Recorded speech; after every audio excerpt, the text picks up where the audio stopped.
Hello, and welcome to episode 14 of Games Every Designer Should Play, a podcast that explores what aspiring and seasoned designers can learn from some of the greatest games of all time. I'm Stuart Lilford, the king of all game design, and I'm joined by two tiny princelings. Yes, you are indeed. I'm cousin Adrian Mills. I'm a little ball, David Grant. Little ball David Grant. Rolling around. In each episode, we discuss one essential game and what we can learn from it. At the end, one of us will reveal to the others the game we must play for the next episode. Will it be beloved by all, or could it be controversial? You'll have to listen all the way to the end to find out. And it's David's turn to choose. Any clues? I mean, I think you basically just told us what it is the other day, but any clues? I didn't specify. Oh, okay. All right, fine. But if you wanted to give some vague hints to listeners, it's very dark. Is it? Yeah. Game? Is it in this room? Yes, most definitely. Probably. Well, the game exists in this room that we're in. Yes. It is. I think I know what it is.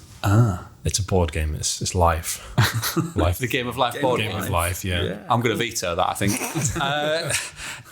But for this episode, the game we'll be discussing is Katamari Damacy. Yes. I did struggle saying this when you announced it. I was thinking about this, actually. I think, obviously, the game wasn't released in the UK.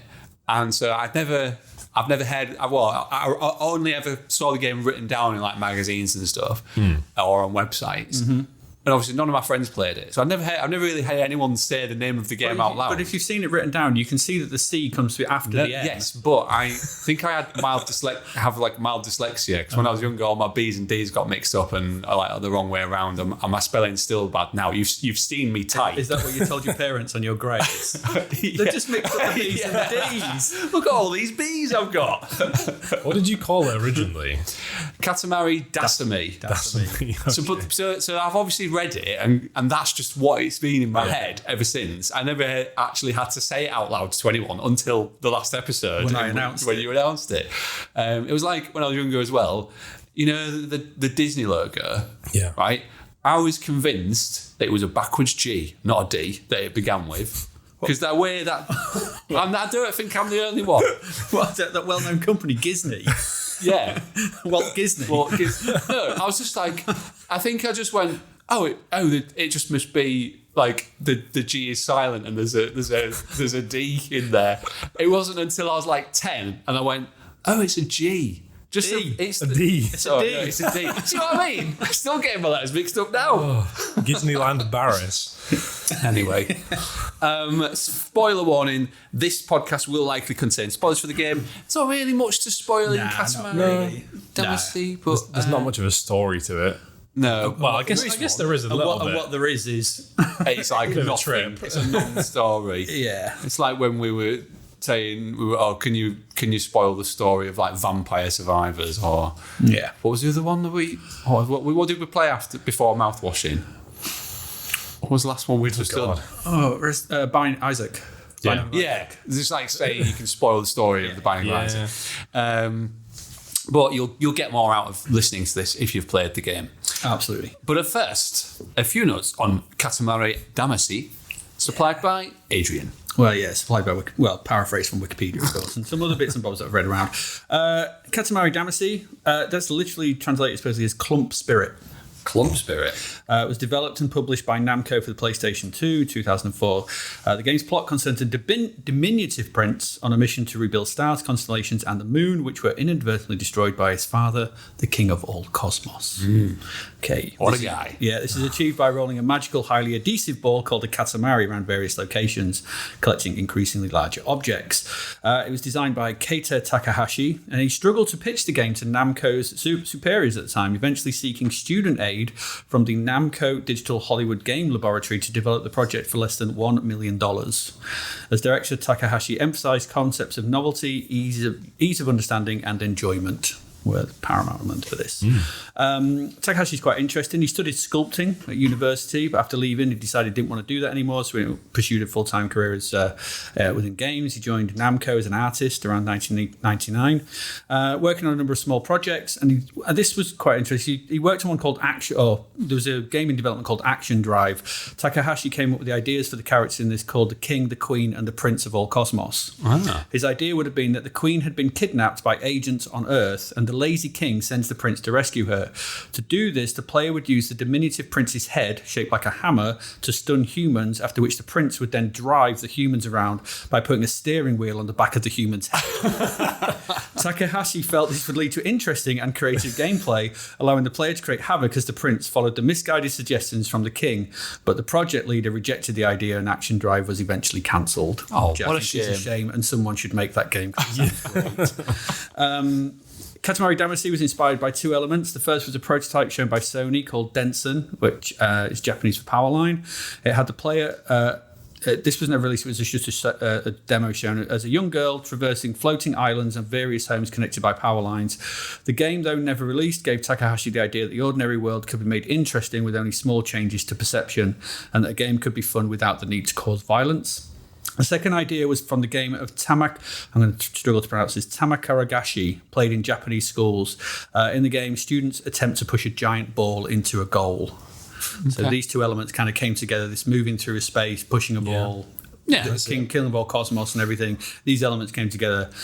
During the prototype phase of the game, the idea was that the ball would both grow and shrink in size. This was found to be both tricky from a technical point of view, remember this is a PS2 game, and also demoralizing to the player as the size of the Katamari was tied to the music, which became more fuller the larger you became. So if you were losing, the music would lessen, people found it wasn't fun. Right, it was scrapped to just leave the Katamari getting even bigger. In terms of awards, this did pretty well. It won the US Award for Excellence in Game Design at the 2005 Game Developers Choice Awards. G4 awarded Katamari Damacy its Best Innovation Prize. Katamari Damacy was one of the recipients of the 2004 Good Design Award in Japan, the first time a video game had won the award. Oh, wow. During the 8th Annual Interactive Achievement Awards, the Academy of Interactive Arts and Sciences awarded Katamari Damacy with Outstanding Innovation in Console Gaming, Outstanding Achievement in Game Design, as well as receiving nominations for Game of the Year, Console Game of the Year, and Outstanding Achievement in Original Musical Composition.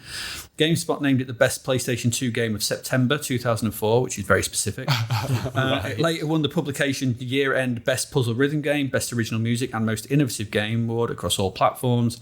2015, the game placed 13th on US Gamer's The 15 Best Games Since 2000 list. In 2019, it was ranked 49th on the Guardian newspaper's The 50 Best Video Games of the 21st Century. There have been several sequels. Takahashi never wanted to make one, though. He was happy with the first, and that was all. He only agreed to work on We Love Katamari, which was the direct sequel, in 2005, when Namco said they would make it without him or not. They were just going to do it. Right. And he did not want Place to be disappointed. He left Namco in 2010 through various disagreements. But with all that said, is Katamari Damacy a game that every designer should play? And if so, what can we learn from it? Oh, what can we learn from it? Well, I think. Can I start? I'll just start because I think when we discussed it at the end, it was neither of you had played it. Yeah, you've said because it didn't come out over here. Yeah. So this original game, it was originally only a Japan-only release, and there was a bit of, it got shown at some event in America, and they were like, you should bring this out, and they were like, okay, yeah, but they thought it was too weird and quirky for the PAL regions. Europeans wouldn't get it. Essentially, we just want to understand it. We're like, what's this? What is this? What is this nonsense? So it never came out. So I understand, why you haven't played this, and then there's obviously the originals. The sequels did then come out when it became very popular and people saw it. So my question, I'd be interested to know sort of thing. What were your first impressions of this? First impressions? Yeah, first impressions. When you boot it up, what's your, because I played it when it came out, 20 years ago. Very Japanese. Right. Okay. This game has the greatest intro sequence of any game ever. Yeah. It's certainly one of them. It's up there. Yes. You can't watch that and not be like, oh, so it just fills you with joy. Yes. Just watching all the red pandas and whatever the giraffes, all the rainbows, the rainbows, the king flying around. Yeah, it's just flying around. Yeah. It's it's just good. It's just good opening. Like, I think just when the music hits at the very beginning as well, and it's just a bloke like singing the menu theme.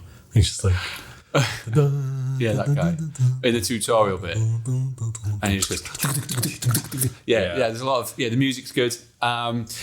Controls though took me a little while to get to grips with. I wanted to ask about this because I used an Xbox 360 controller, which has the sort of thumbsticks in two different positions, and that took me quite a while to get. I feel like it was maybe 3 or 4 levels in when I like properly started to get used to the controls. But like when I was going through the tutorial, I was always at like a slight slant just because of the way the joysticks were. I suppose obviously DualShock PlayStation controllers, they're absolutely. One over there, I think, so you can see. Yeah. Well, I played this on Switch, so obviously the Pro controller. Did you play Pro controller? No, just handheld. Okay. But they're offset then, aren't they? Are they? I think they are. Wait, are these a little tiny bit? No. I'm sure the Switch controllers, the one on the right is in the middle and the one on the left is at the top in it. They're not. Because they are different from when you're playing Mario Kart. One's in a different position when you split the controllers. Is it? I'm pretty sure they're not level with each other. I think David is currently Googling. Yeah, what the Switch controller is. Yeah, it is. Yeah, they're offset. It is offset. Oh, it is. Yeah. Maybe that's why you found it.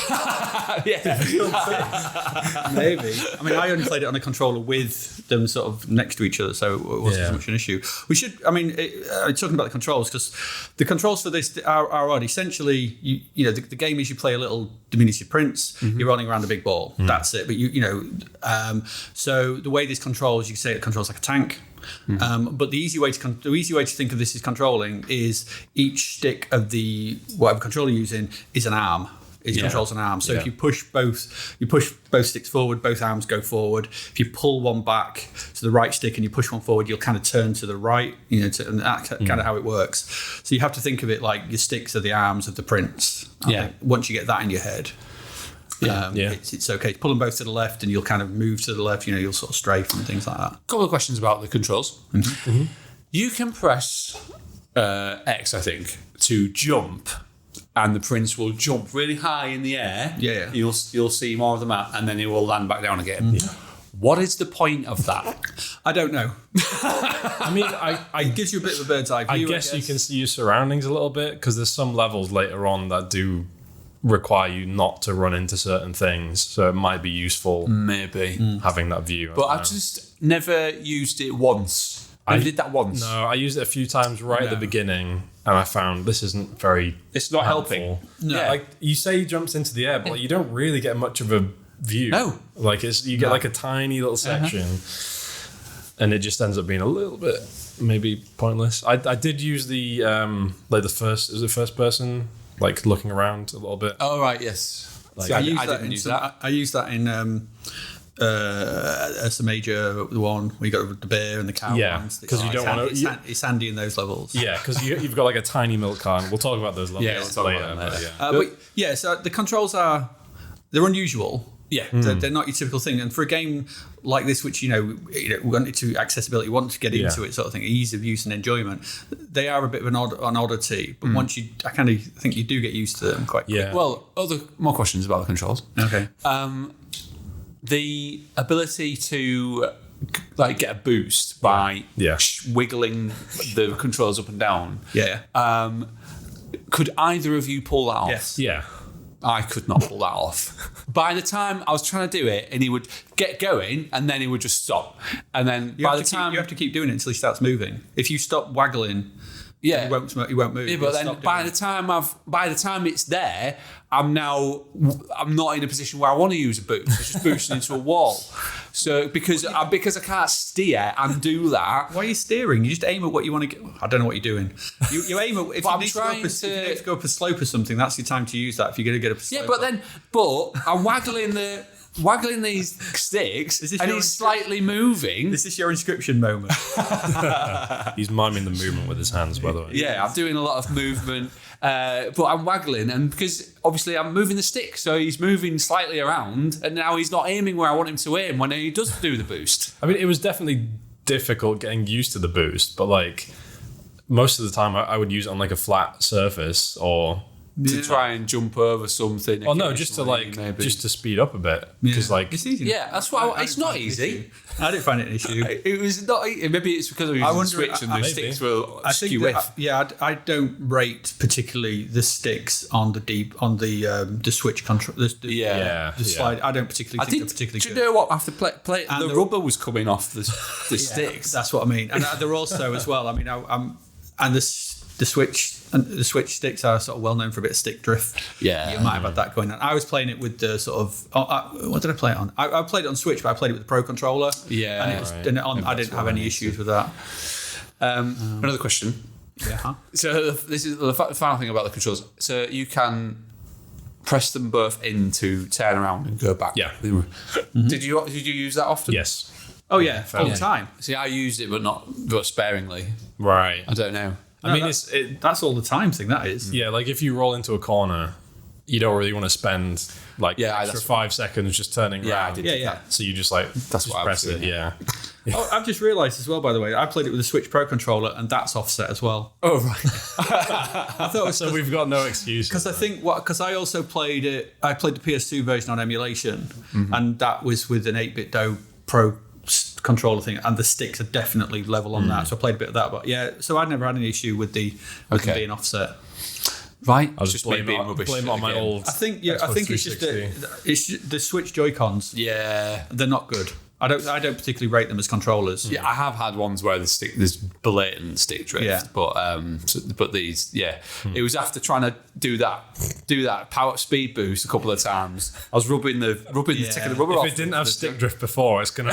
Yeah, exactly. I got this has gone off on the side, but I got a couple of the Hori grip ones with like trigger things. Yeah, I got a couple of them for my Switch. They're way better. Right. I've never liked the Switch Joy-Cons. I think fair enough. Pretty rubbish. It's weird how the movement is like the most complex part of the game. Well, because that's all there is to it. Yeah, it's very. There's not. Yeah, like the actual gameplay is really simple. I was saying to Adrian, I don't anticipate this being a long episode because what are we going to talk about beyond? This is the thing. The reason I picked this game sort of thing is because it is. We talk about one of those things is in game design is nailing the 30-second core loop. Yeah.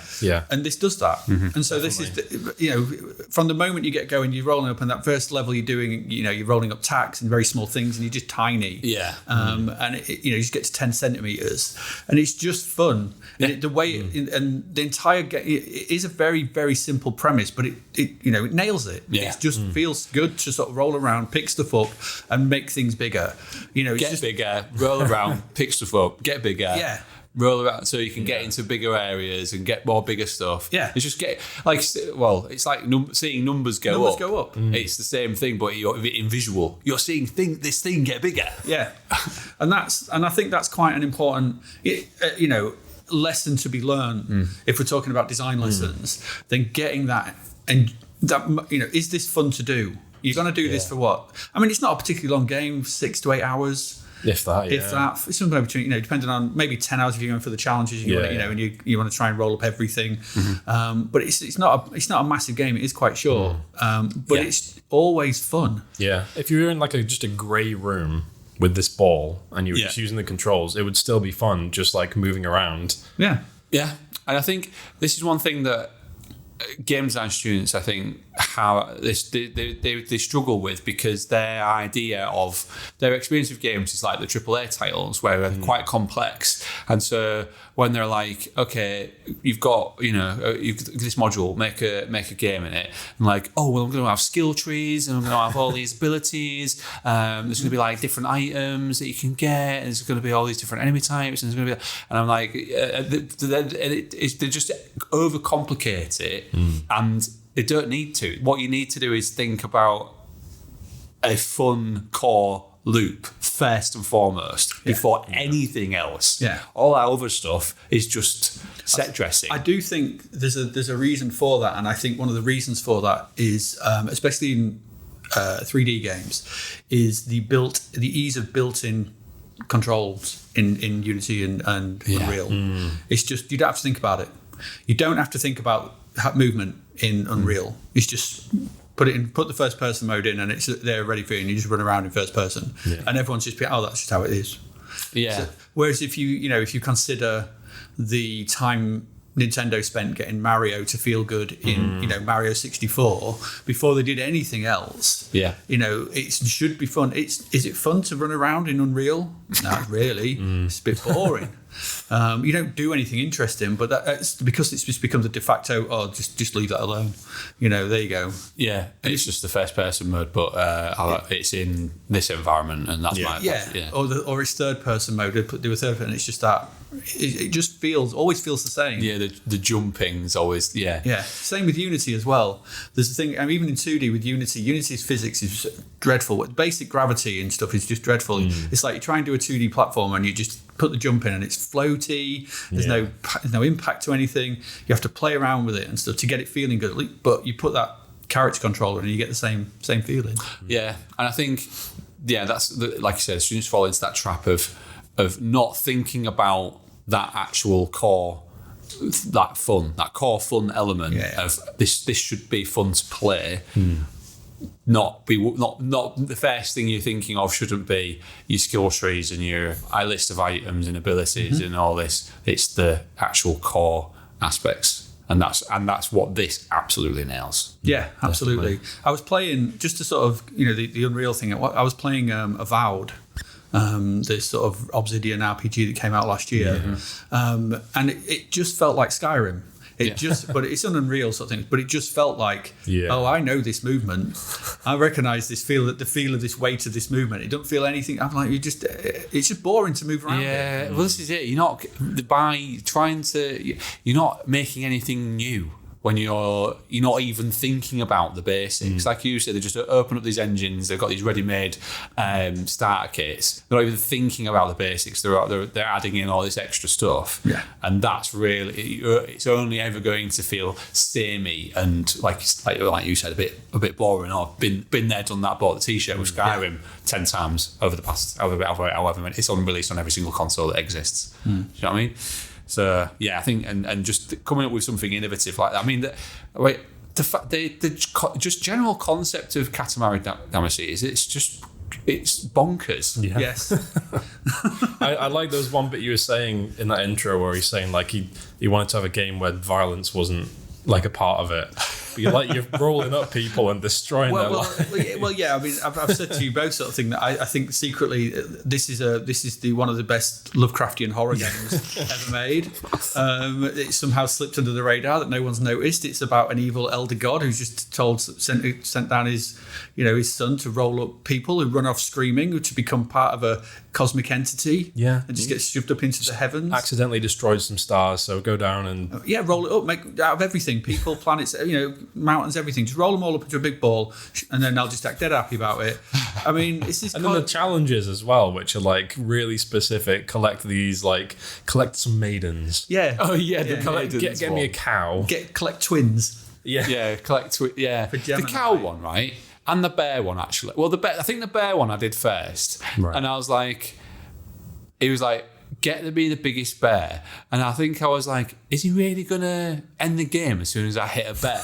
Yeah. So I rolled into the first bear that I saw and it ended the game. I was like, right, okay, fine. But it was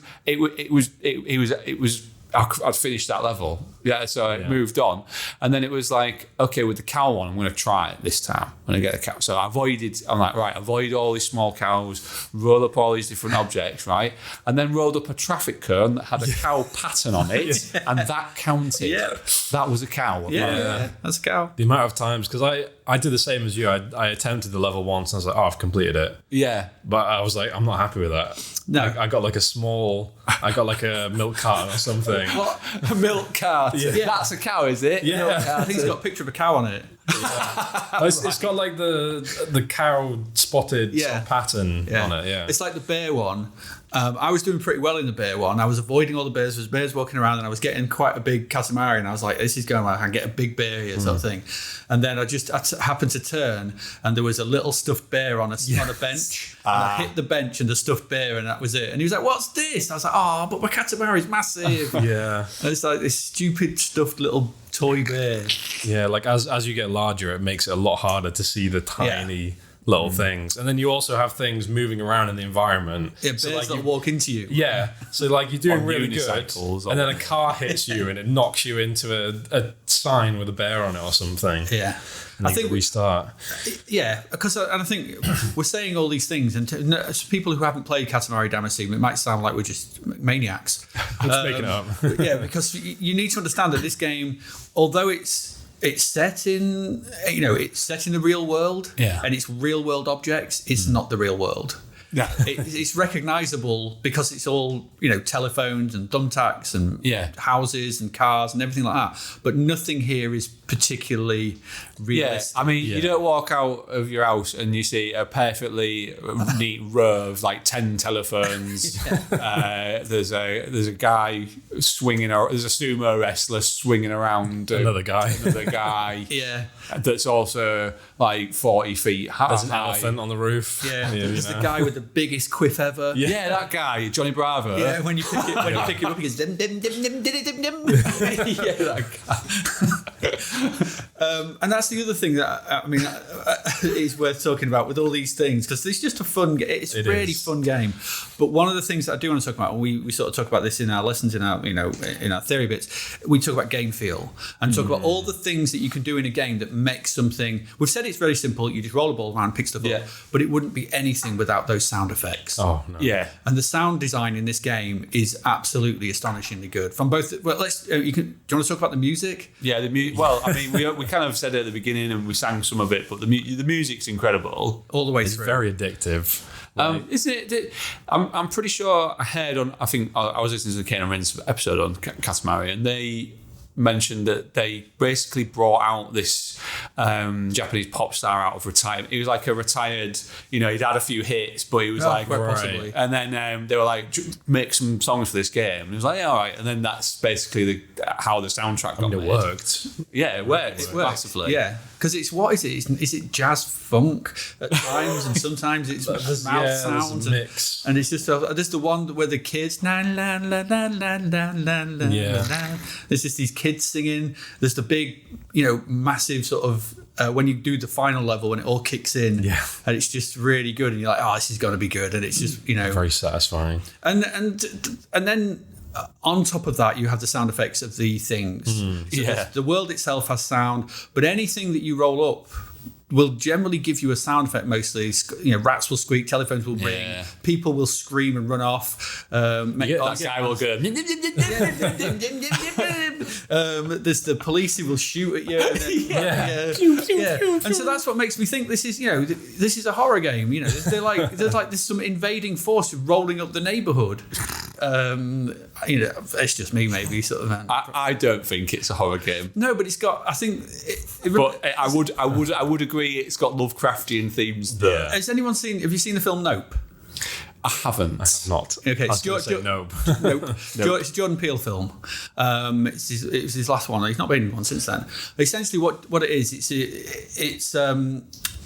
it's set in this sort of in the sort of California, so in the sort of arid areas of California, and it's this farmstead, and beside this farmstead there's this cloud. And this cloud is never moving, and basically what it is, it's an alien spaceship, right? And it sort of comes down and devours people, horses, and things like that, and it's really very good. But there's a sequence in it where it gets a load of people out of this crowd, and then there's a shot inside it, because it's actually not a spaceship, it's a creature, and it's digesting them, right? And they're moving through its system, and there's a close up of moving through, and they're all screaming and everything like that, because they're just being, and that is what made. And I thought. They're rolling these balls into these people. I was just stuck by that image, because this is a much nicer version of that. Yes. But they're just running away, screaming, getting knocked over, and then just subsumed into this big ball and made into a star. Yeah. Yeah, but I'm sure one of the final cutscenes it shows them. They're quite happy being. They are, but I think that's just a sort of fever dream of being, you think they've kind of, it's like when they've got the brain slugs on in Futurama. Yes, and they just think I love that's as they're being absorbed into the Katamari. Exactly, yeah. Okay. Because that's the other thing we need to talk about as well. Is that the astronaut story? Oh yeah. The story that runs through this somehow. Yeah, well, it's basically the family that then go to visit the dad who can't go to the moon because it doesn't exist. Yeah, he's supposed to be an astronaut to be called off. That's the story. That's the story. But within this, there's these little cutscenes, and it's all done in this very simple way. Yeah. But it's very funny as well because every now and again the Katamari will roll past in the background. The king will pop up. Yeah, it was like the one where they're in the plane. The kid looks out of his plane. It's like, Mum, look. And the king of all cosmos is just there, massive. And he's like, Mum, look. And he looks back and he's gone. Oh, don't be silly. It's nothing. Yeah. That would be genuinely terrifying. That's what I mean. But well, this is a bit of a tangent. But the other week, I was out walking the dogs at about 5 a.m. and it was night time. Did you see the king of all cosmos? No, but what I did see was Elon Musk's SpaceX Starlink thing. So it's basically a line of satellites, right? Okay. But if the sky's clear enough at night, you can see satellites moving in the sky. Yeah. And it was just a solid line of lights that look like stars moving perfectly in a straight line. And I'm looking up thinking, what is that? Because I've never seen that before. Yeah. And I'll be honest, I was a bit freaked out. And I was like, that must have been how that kid felt. Like, if that thing, I was like, if the thought did cross my mind, is this aliens now? They're towing some stars. Because I've seen satellites moving, but they're never in a perfect line. And there were loads of them. It just kept going. I was like, is this some sort of weird space snake flying around the sky? And then I quickly Googled it, and oh no, it's just Elon Musk's satellites. Oh, that's what they want you to think. Yeah, that's what. Yeah. Or is it? Yeah. Or is it? Yeah, he spotted it. I spotted the space. And now you put it. Now I put it on the podcast. Yeah, well, they'll be coming for you. they're going to think that Men in Black panic. Yeah. But yeah, the episode's going to be out. It's going to be out there. So if anyone else has got any stories about the recording device is smoking. any giant space snakes, then let us know. But yes, coming back to this and the sound, it's amazing, and it does, it gives this world so much life, so much fun, and again, these, you nail that simple thing, but then you need to wrap all these things around it. Yeah. And I think it's really important to think about, your audio design. We've said it in lots of games, but this one is a really good example of it because it would be quite dull. I think it feels good to roll around, but without the sound. Yeah, I must admit, some of the times I was playing it at night in bed with the missus asleep next to me, and then I didn't have headphones, so I was playing without audio. Yeah, it's half the experience. Yeah, yeah. Because you're always getting some sort of stimulation where you're either hearing something, you're seeing something, you kind of. Does it vibrate when you pick up stuff as well? I can't remember. He mentions vibration during the tutorial. Yeah. I think he mentions you can turn it off. I think it auto turned mine off. Yeah, I think he did the same for me, actually. I think mine was on. I think I could. Right. So, yeah. But it's definitely there. So, feedback to your player in kind of those, or like when you are quite small and something's big, you get that kind of warning alarm sound goes off, which is good. Something's going to hit you. Yeah, it's used to the moving creatures into it. Just that. Yeah. But the other thing, though, some of the game is fun, but sometimes you'll be like, I'm definitely bigger than that. And then you go to try and get it and you're not. It's not about all size though. It's size and mass. Yeah, but you've got no way of knowing what your mass is. But it depends on the mass of the object, sort of thing that you're trying to hit. You sometimes need to be quite a bit bigger to hit a denser object. Like you can be not quite like fences. Yeah, telephone fences, like telephone poles. They don't have the same mass as so you pick them up quite easier or something like that. Which is a conversation I thought I would have today. Well, actually, I did because I thought we were covering Katamari Damacy. So, yeah. Lampposts don't have the same mass as gorillas. Exactly. That's something you need to take. Good game design lesson. Yeah, there you go. But that takes us to sort of another point, and I'll just list these points, is the tech side of this game. I think the tech, this is a PS2 game made by, I think it was 20 people. Yeah. And some of these, when I was reading around about it, it was like he managed to convince, they had artists, and so basically he co-opted all these sort of students from this Namco thing to make all the 3D objects for it. And so they're making all these 3D objects, but they didn't have any coders. And Namco was laying off a load of people, and so he managed to convinced 3 of the coders to take this job in this sort of side project thing, so they could get some coders to actually make this. Right. So it's a real kind of skunkworks guerrilla style thing, because Namco clearly had no faith in it until they sort of got it and they went, oh, actually this is quite fun, and they greenlit it. But you still you're not making it for much. Like it's a 10th or 20th of what they were putting into things like Tekken and Ridge Racer and Soul Calibur and things like that. So those obviously were the big franchises, but this has gone on to spawn loads of sequels and stuff and be very popular. But one of the things I think is really clever about this game is its technical sort of, I don't say wizardry, but technical sort of aspects behind what's going on. What's going on behind the hood, under the hood in this is because you asked me when we were playing it, you were like, is this just one level? Yeah, well, because they utilize it in an amazing way. It makes the thing because it's just the world. Yeah, no, but it goes every time obviously the location markers on the map change, and it goes. He'll say like, "Oh, das Vidanya." Yeah, have you ever been to Russia? We were here this morning. But then you go in and it's like it's the same town square that you were in Portugal. How weird! It's all the same. I think that maybe that is just how they see the Earth, full of things. It's all the same. Yeah. But they do a really clever thing about this one. It is just one place, one world sort of thing. But by the end, the moon level, the scale is off the chart. You're rolling up the entire world, entire islands, and it scales up very fast. Yeah, so I really do think this is, and the way they do that, when you get to certain points, you get to a certain size. So your Katamari, you're rolling it around you, and you've got a little UI bit in the corner which tells you the size of it. Yeah. But even that's really nice as well, because the prince is doing his little rolling thing. He's in the bottom right in the UI. Yeah, he's always moving about. But I love it when you go underwater.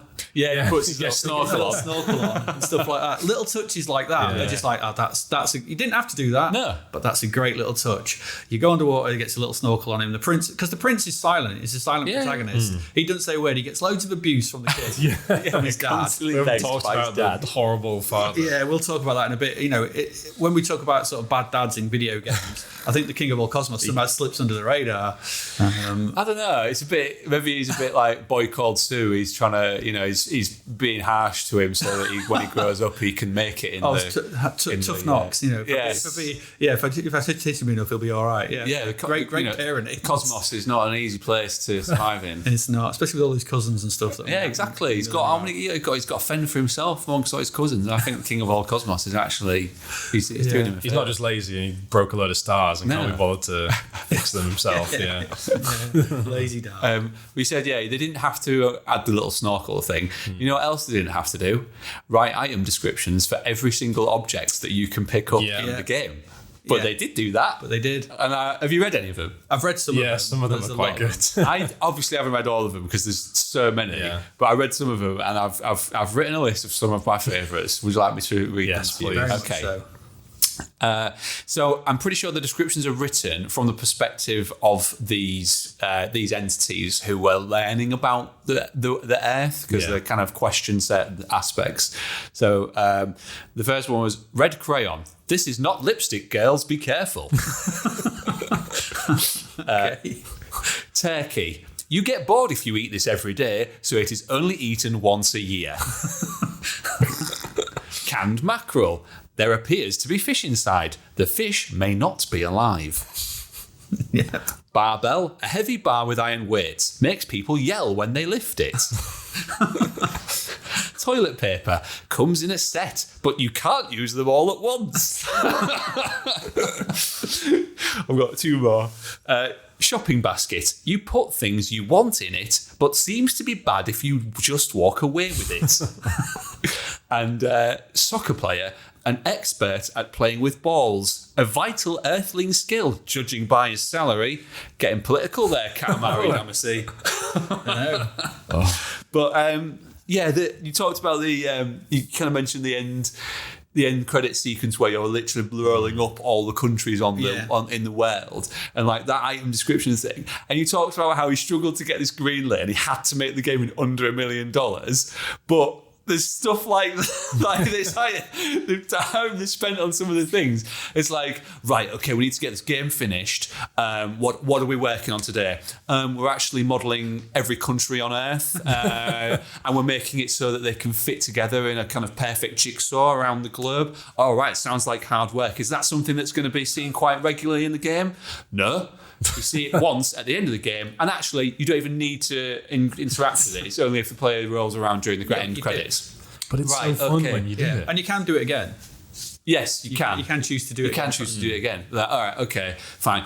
We're spending a lot of money on these writers who are writing all the object descriptions. Is that a big part of the game? Is that something that a lot of players are going to see? No.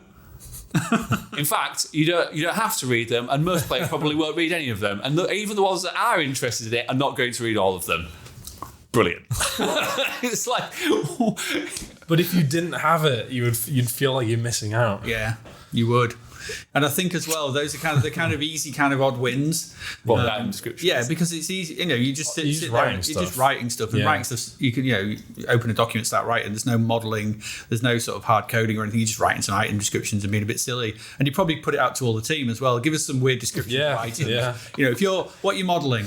Okay, well, I'm modelling a pin. Okay, right. Well, you need to write something odd about it. Yeah, and it just comes with it. Or Takahashi, he probably just did it all. He just wouldn't be surprised. Yeah.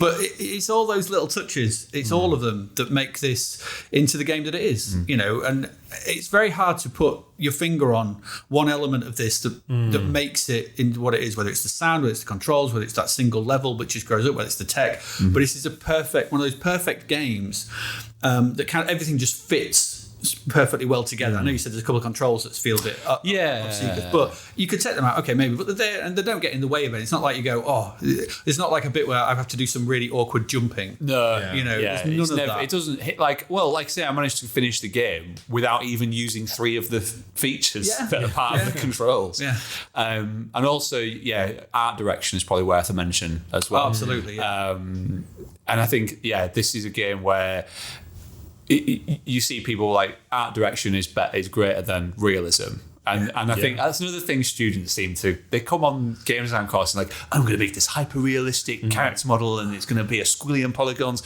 And like, that's not what video games is about. It's not about making things look super. I don't want something super. I want something that's fun. Yeah, and that's it. This game, this is a video game-ass video game. Yes. Yeah. I mean, this is the video gameiest of all video games. It's what it is. It revels in the fact that it's a silly video game, and it loves it. And from that moment, like we said from the intro, the moment that intro starts off, you are smiling. We talk about comedy in games. We did, thank goodness you're here. We talked about funny bits we saw in other games. This isn't a comedy game, but it makes you laugh and it makes you smile.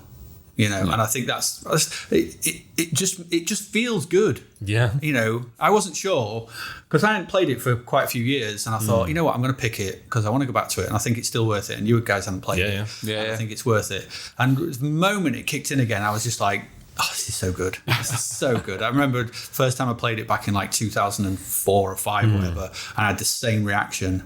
And it's just it's just so addictive. And it just feels great. And you can kind of do what you want with it as well, because like we were saying, you can go through the game really quickly. You can just complete it if you want. But I found myself going back, like the first 3 levels, I made a star and I was like, I kind of completed it. The king's disappointed in you. Yeah. He's like, we would have done better. And they like, I'm going to go back and obviously try the that first again. time. I did the same. I did like the first 3 levels again. And it's like the same with the challenges as well. You complete it, you roll over a milk carton and he's like, what's that? It's tiny. Yeah. And then you go back in and you can kind of do what you want with it. You don't have to sort of interact with the challenges. You don't have to go for the biggest. Can I ask a question actually? Because I never discovered this. If you don't reach the size that he's asked for, do you have to redo that level? Yeah. Okay. Right. Okay. I just wondered whether, because obviously with the cow and the bear one, maybe because they're bonus levels and he's not as bothered. But if you like get the tiniest of cows, he might chastise you. But the constellation ones are all challenges, aren't they? Yeah. So it's the twins, the maidens, the bear, the cows, The Swan. The Swans. The Swan. The Swans one's great. The Swans one is great. So in the Swan level, if you have to crabs as well. Cancer the crabs. You have to roll up eggs. Yeah. But it says we just look at swans because it's Cygnus, isn't it? Yeah. So we want swans. So just roll up swan eggs. But there's loads of eggs and loads of birds, and it's like that's not a swan. That's a seagull. What are you doing? And he just pops up sometimes with messages, doesn't he? Just going in the twins one, he goes, "They're triplets. We don't want triplets." Oh yeah, and there's like, this is the first place I ever went in the water or something. Like tiny little bits of flavour that as you're going through. Yeah. But I don't know. It's just one of those. It's just fun. You don't have to. You can engage with it how you want to engage with it. Yeah. If you want to try and roll up the biggest thing you can, and because it's one of those games as well. Once you've mastered the controls, I would imagine that there is a perfect route through the level. Yeah. The things to hit in order to get the perfect size Katamari. I mean, I generally just hoover all, roll all over the shop, bouncing around, things flying off, and then as well you get those moments where you get too big to go, but you think, I'm going to go back there because I'm bigger now, and then you can't fit in, and you try to get through the door, and it's like you're too big. Because as you grow, it kind of, as part of performance as well, they despawn all the smaller items because otherwise it would just horribly chug along as you all these tiny little items on the floor. So it does it really cleverly, doesn't it? Because when you get to a certain size, you get this kind of effect. You get that kind of sort of kind of noise, and the screen blurs out a little bit and zooms back, and you see the camera pulls back. You are bigger, but then because obviously when the camera pulls back, you get back to being smaller again. But everything else is now smaller. So and you can then and you've got the checkpoints as well. So they do quite cleverly checkpoint the level. So you'll start off in the house, and then outside the house it'll be you must be 10 centimeters to roll this barrier up, and you can't get over the barrier until you've rolled up everything to get 10 centimeters. Then you can zoom out, go through that into the garden. You get out the garden into the streets, or there's the gateway in there, which is something like 25 centimeters, something you go around that, and you go down the big slope into the streets, and there's cars and everything. Suddenly, you wear the big Katamari in the little pond, and when you go to the next bit, you're the little Katamari in a big pond. So it's constantly that kind of loop of you start off small, you get big in the area you're in, you go to the next area, you're small again, you get big, you small, you smooth, and it does that really well until you are ginormous in the end. So in the last level, you have to roll up, you have to create the moon, so roll up as much as you can. We had a check sort of thing, and I think credit to David's big moon. Thank you. I think, and unfortunately, Stuart had the smallest moon. Hey, look, it's not the size of the moon that counts. Okay, it's how bright it shines. It's how bright it shines. How bright it shines. But it's just that last level is, on a scale wise, it's quite immense. It's so satisfying. It all comes together in that last level. Yes. Like each level, you slowly you start off at a small size. Each level, you're kind of getting bigger and bigger. Last level, you're like, maybe a few meters at the beginning. And when he gives you the target, it's 300 meters. Yeah. And it's like, all right, you have half an hour or something. And you're like, this is it, isn't it? Like, this is going to be the last level.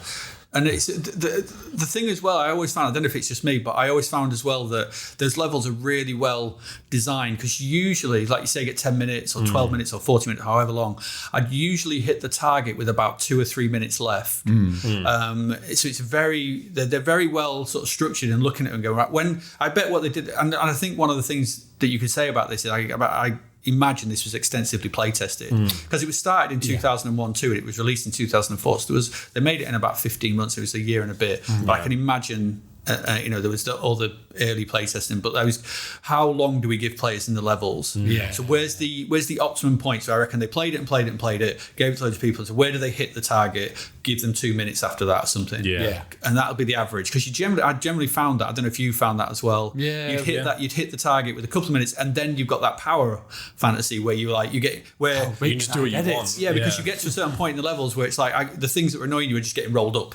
Everything's just getting rolled up, and you're up against the time limit. So you exponentially get really big, really quick towards the end. You grow faster in those last couple of minutes, which is a really good way to make you go, that was. And you end the level usually going, that was great. It also means that you get to enjoy the environment more as well, because like in those first, I don't know what, 5, 6, 7 minutes or something. You get to go through all these little environments. There's like weird stuff happening. Yeah. Like you've got the people doing certain things. Like there's little animals. Yep. The way stuff is laid out is really nice as well. And it's all kind of, it just adds to it. Yeah. And then you'll think, oh, I did really well. And then the king will go, what's that? Because we've It's spoken pretty big. It's pretty big, but we would have rolled better. Which then you think, oh, that's a great Katamari, that's great, and then he just undercuts it. Yeah. With a sense of like, it's not disappointment, despondency, just a bit of like, it just don't. It's like, it's all right. It'll do. It's all right, yeah. And that, as you were saying, then that makes you right. I need to go back and do that again and find the optimum line. I'm getting bigger, and so I think this comes from it being 20 years old. That games these days don't really chastise you very much. No, the games are all about. It's all about you're doing really well. You're doing really well, sort of thing, and that's great. And here's a reward. Absolutely brilliant. That's the other thing. This doesn't the presents that are hidden in the levels. They're hard to find. They are It doesn't give you any clues where they are or what they are. No, and sometimes you'll just be rolling and suddenly you've hit one. Yeah, that's basically you have to just hope for the best. I think I got about 3 or 4. Oh, maybe. I was going to ask, did you know that you can go up ladders? No. Yes. Because like there was one, I think you can, yeah. Like I'd complete the game and I looked up some of the presents, and there was one that's at the top of like a chimney stack, like those massive cooling power stacks or whatever. It was right at the top, and there's a ladder up the side of it, and you can go all the way up the ladder, just like rolling to the top. Okay. I've not been up one of them, so I've not found that one. But I've been up ladders.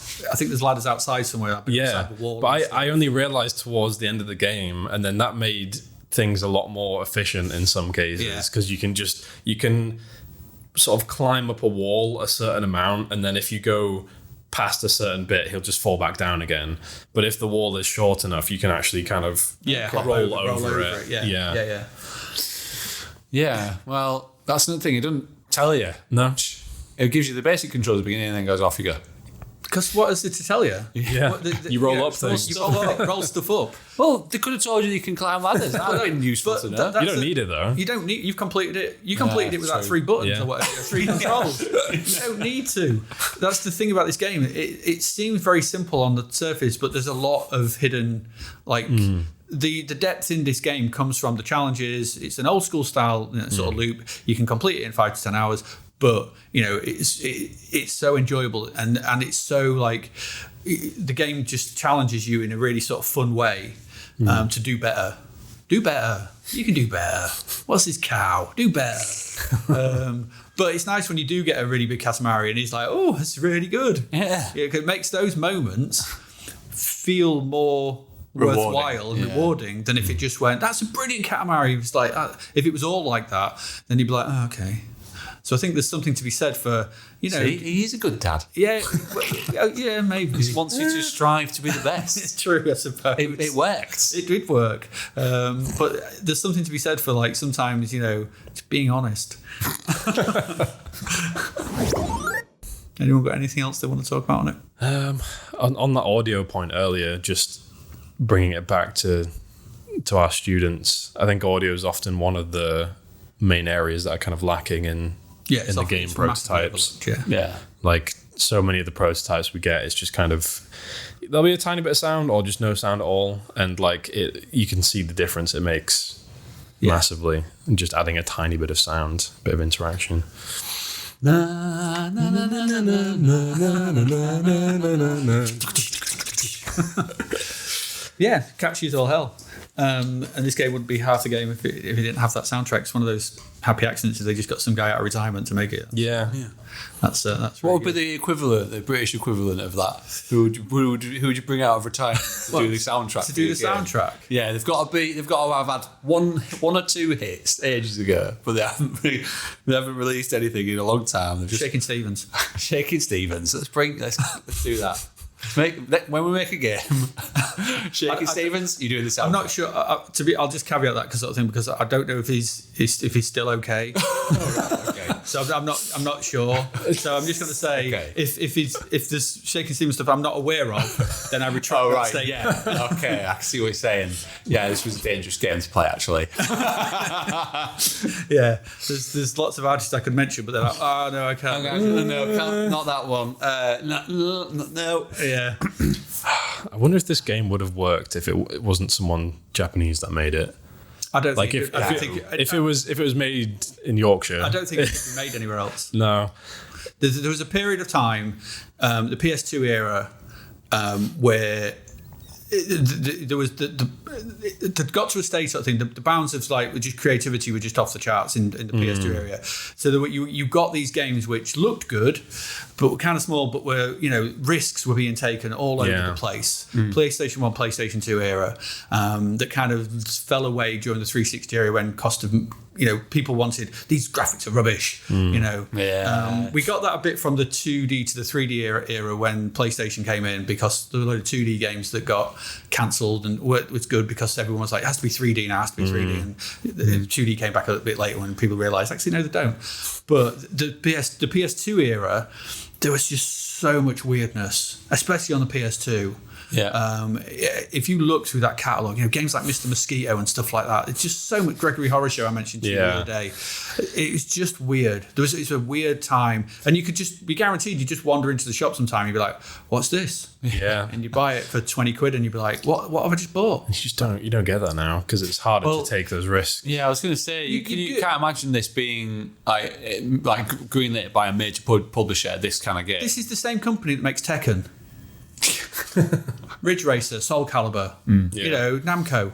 And can we talk about, actually, the thing we haven't talked about is the menu? The menu, the game select. Yeah. We pick which save. Which is great, because instantly you pick it. So you've got so the way this lets you pick the saves, you have 3 save slots. So you've got the Katamari and the Prince at the bottom, and it's the word Namco at the top. Yeah. And it's got file 1, file 2, file 3 above that, and you roll into them. You roll into them, and it asks you if you want to roll off, and he goes, "Is that the one you want?" Yeah, and you just roll off with it. Rolls off into the distance. And you pick up the NRA, the M or the C or the O, and roll off with it into the distance. Yeah. Which is so good. Yeah. It's so creative. Yeah, thematically, this game is consistent all the way through. It is. And even like the level select screen where you're flipping from moon to the home and things like that, and you're flying around, and there's all the little cousins wandering about on the moon. Yeah, what's the deal with the cousins? Because I was like, I didn't really. You can play as them, I think. Oh, okay. They just give you different. They just look different. Yeah, I think so. Yeah, and I don't know if it's in this one or in a later one. And you were asking about. I don't know whether it's co-op play. Yeah. Okay. Because when you go to that mushroom planet or whatever it is, I'm pretty sure you get an option to like have someone join or. Yeah. Yeah, I never. No, I didn't either. Too much. Yeah. But yeah, it's a great game, and I think if the question is it a game every designer should play? Definitely. Yeah, 100%. Agreed. Do you want some feedback? Love some feedback. We didn't get any.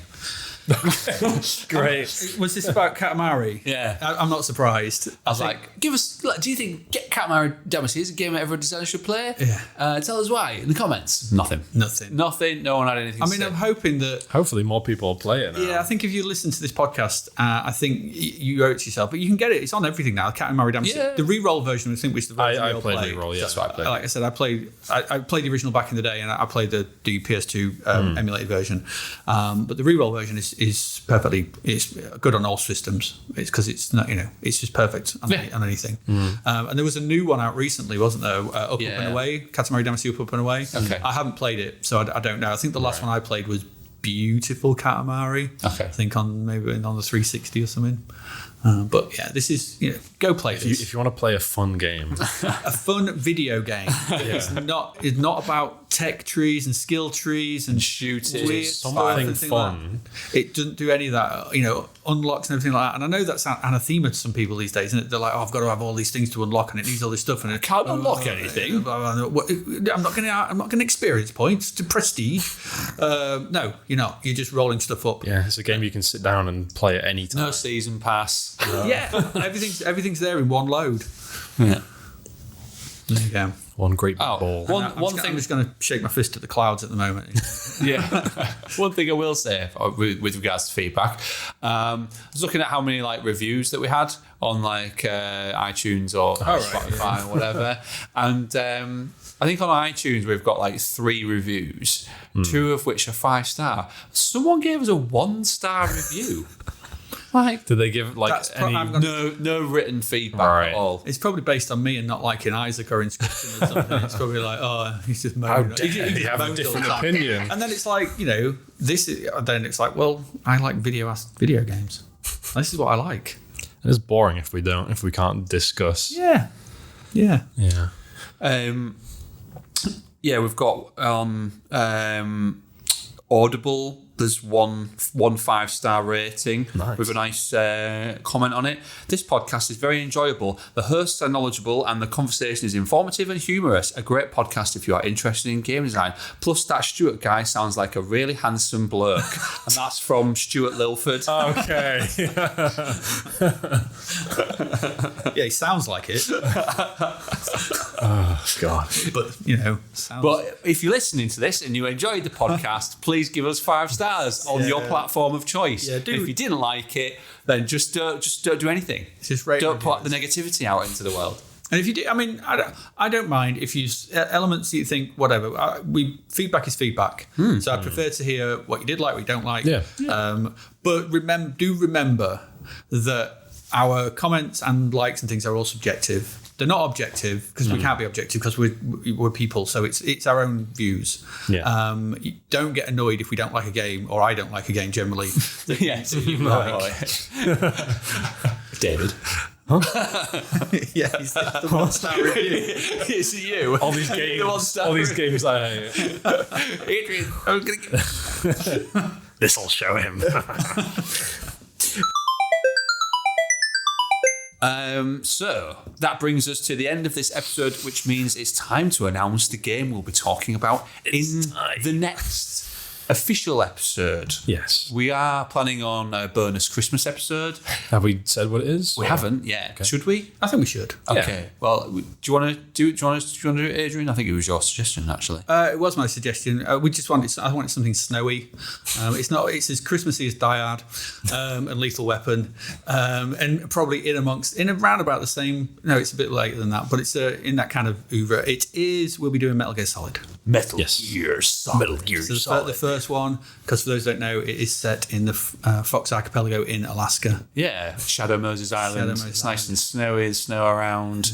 You can see your breath. You can see your breath. It's that cold. Wow. And David hasn't played it. I haven't played any Solid Snake. Metal Gear. Sorry, yeah. Metal Gear. So yeah, it'll be interesting to see what your thoughts are. Yeah. I mean, me and Adrian have both played it. I played it a lot actually, and it was. But that'll be a Christmas one if I manage to finish it before Wednesday. Yeah. But the next official game we'll be playing is over to you, David. Like, is it the one? Okay. Do you want to? Yeah, I'll let you announce which one it is. The game we're going to be playing for the next official episode is Dark Souls 1. Oh, no. Would you like to veto that, Stuart?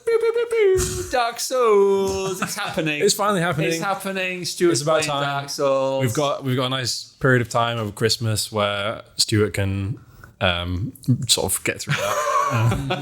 Just do a little bit. Well, I mean, yeah. Me and Adrian will have it done by Friday. I could do the podcast tomorrow.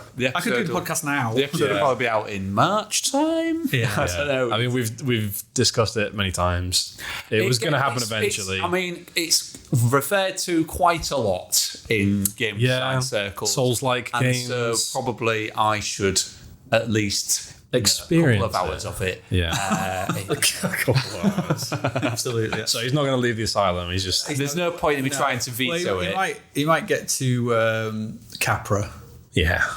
there's no point in me trying to veto it because Adrian, you two are both Dark Souls fanboys, aren't you? So I wouldn't get the majority. It's not being vetoed. I did think about are you sure you don't want something a bit less challenging? No. For the Christmas period? It's not challenging. Something that's like maybe quite, like Stanley Parable or The Witness or something, or like... Yeah, they're your choices. You can... Stop it. Okay, yeah, Dark Souls. Cool. You know when you said, as the clues, you said it's very dark. Obviously, that was a pretty blatant clue. But then you said it's in this room. Were you referring to yourselves, a pair of Dark Souls? No, it's over there, look. It's over there. On the bottom shelf. Oh, yeah. Next to Project Zero. Oh, yeah. Xbox 360, Dark Souls. In between Alan Wake and Project Zero. Yeah, just because that's the big box version, it's the limited edition. Although, ironically, there is no game in that box. I don't know where the game went. Right. So I just have the limited edition box for that game. I need to pick up a copy of Dark Souls for 360 to put in that box. So I was thinking about getting this for Switch as well. Yeah. Perfectly fine. Yeah. It worked. I've got the Switch remastered version and it's perfectly fine. And then I can blame Joy-Con drift on why I can't get past certain bosses. I'm going to allay your fears, right? The game is not that hard. Okay. There are two bosses. There's one boss near the beginning, which is it's the environment that makes it really tricky. That's the Capra demon, which everyone knows. And there's a double boss midway through, which people get stuck at. Yeah. You'll know when you get to it. If you get really stuck, I'll buy an online pass and you can summon us. And that means I have to buy an online pass as well. And then I can co-op. We can co-op through it to get you through bits if you get stuck. Yeah, I mean, I played with maybe we should leave this for later, but I played through with a friend that had never done any Dark Souls stuff, and I just went in with co-op and helped him with bits, so he could actually enjoy the game, the design of the game. Yeah, okay. I mean, part of the game is leave it for next time. We'll get to it. I'll go off on a tangent otherwise. We'll have our 3-hour episode where Adrian and David talk about Dark Souls. This could be your inscription. This could be it. But you can play along. Leave a comment and send questions on Dark Souls to shouldplaypod@gmail.com with the subject Dark Souls. Or even if you just got general feedback on the podcast, we want to hear from you. So even if you want to chastise Adrian for his opinions on Binding of Isaac, send it through to us. I'll read it out gladly. Absolutely. I'm thick-skinned and old enough not to care. So, were you moved to tears by this podcast, or maybe you just thought it was pretty good, but you maybe make a better one? Either way, hit subscribe, share it with a friend, and join the conversation with @ShouldPlayPod on all the social medias. All that's left is for us to say thanks for listening, and we'll see you next time. Bye.